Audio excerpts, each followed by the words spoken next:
تمہارا بے چین ہو جانا بے وجہ نہیں ہے۔ وہ رب تمہیں نصیب کرے گا وہ خوشی جس کے انتظار میں تم جائے نماز پر آنسو بہاتے ہو۔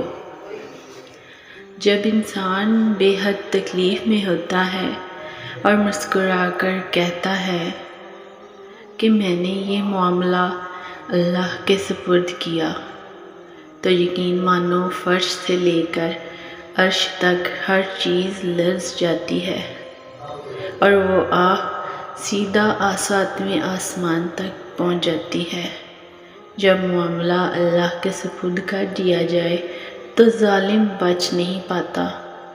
وہ رحمان اور رحیم تو ہے، مگر کیا تم نے سنا نہیں وہ ذوالجلال بھی ہے۔ سازشیں غیبتیں پیٹھ پیچھے وار، لوگ بھول بیٹھے ہیں کوئی کن بھی کہتا ہے۔ کبھی کسی کو دکھ مت دو، کیونکہ معافی مانگ لینے پر بھی دل میں درد باقی رہتا ہے، جس طرح دیوار میں سے کیل نکال لینے پر سوراخ باقی رہتا ہے۔ یہ ضروری تو نہیں کہ کسی کی آہ یا بد دعا آپ کا پیچھا کرے۔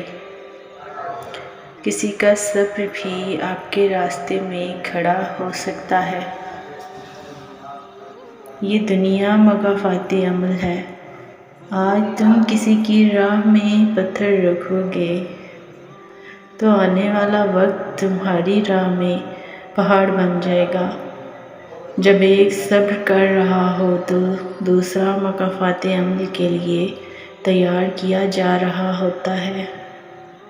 کہتے ہیں کہ جب آپ نے کسی کو ذہنی طور پر اذیت دی ہو یا جسمانی طور پر بے حال رکھا ہو، زندگی میں ایک ایسا وقت بھی آتا ہے جو آپ کو بے سکون کر کے رکھ دیتا ہے، اور آپ کو انہیں دی گئی اذیتیں چین نہیں لینے دیتی۔